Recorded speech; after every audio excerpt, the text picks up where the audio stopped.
एक छोटे से गांव में एक हवेली थी, जहां गांव के लोग हवेली को वीरान खूनी हवेली कहते थे।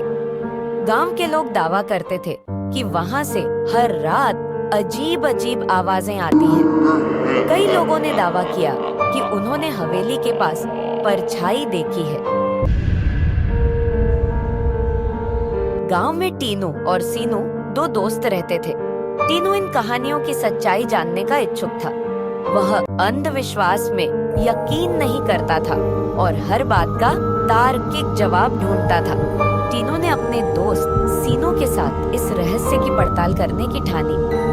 सीनू ने टीनू को समझाने की कोशिश की।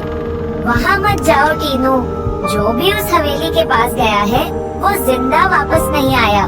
लेकिन टीनू को इन सब बातों पर यकीन नहीं था।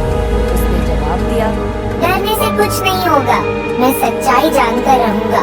अगली रात टीनू और सीनू ने अपनी जरूरी चीजें, टॉर्च, कैमरा और कुछ खाने पीने का सामान बैग में रख लिया और हवेली की ओर चल गए। रात का समय था, पूरा गांव सो चुका था। हवेली के पास घना अंधेरा था और पेड़ हवा में ऐसे हिल रहे थे जैसे कुछ बुरा होने वाला हो। जैसे ही टीनू और सीनू हवेली के मेन गेट पे पहुंचे, गेट अपने आप खुल गया। हवेली के अंदर जाते ही ठंडी हवा का एक झोंका आया। टीनू ने टॉर्च जलाकर देखा, दीवारों पर अजीब से निशान थे, जैसे किसी ने अपने नाखूनों से खरोंचा। फर्श पर सूखे खून के धब्बे थे। सीनू ने डरते हुए बोला, टीनू, मुझे यहाँ कुछ अजीब लग रहा है, चलो वापस चलते हैं। लेकिन टीनू ने कहा, बस कुछ देर और, मुझे देखना है कि यहाँ आखिर क्या हो रहा है।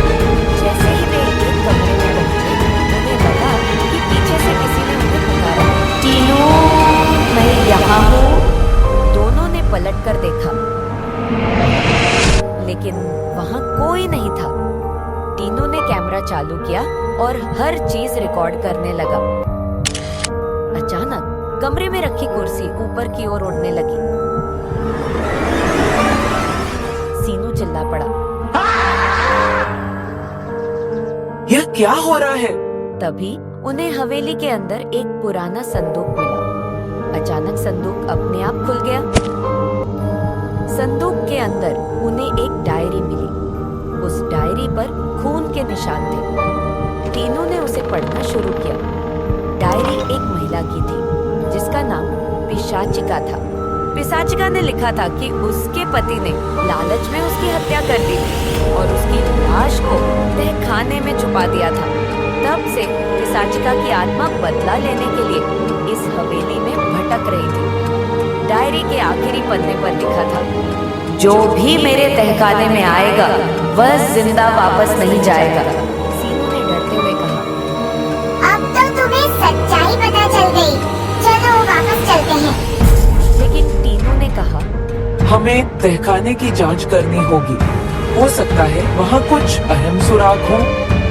दोनों ने तहखाने का दरवाजा खोला। तहखाने में हर तरफ कंकाल पड़े हुए थे। तभी कोने से किसी महिला के रोने की आवाज आई।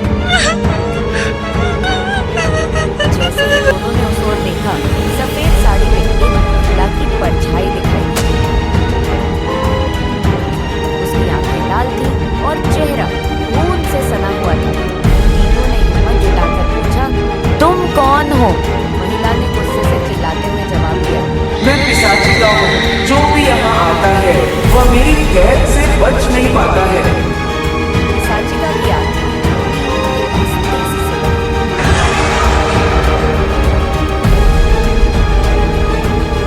अचानक तहखाने का दरवाजा बंद हो गया। टीनू मदद के लिए चिल्लाया, बचाओ। लेकिन उसकी आवाज बाहर नहीं जा रही थी। अगली सुबह गांव वालों ने हवेली के पास एक कैमरा पाया। कैमरे में टीनू और सीनू की रिकॉर्डिंग थी, जिसमें हवेली के अंदर की डरावनी घटनाएं कैद थी। लेकिन टीनू और सीनू का कोई पता नहीं चला। कहते हैं जो भी उस हवेली में गया वह कभी वापस नहीं आया। आज भी रात के समय हवेली से चीखों और हंसी की आवाजें आती हैं।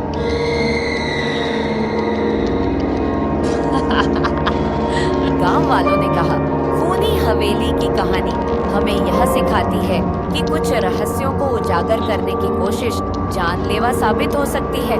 हर जगह तार्किक उत्तर नहीं होता और कभी-कभी डरावनी कहानियां सिर्फ कहानियां नहीं होती, सच भी होता है।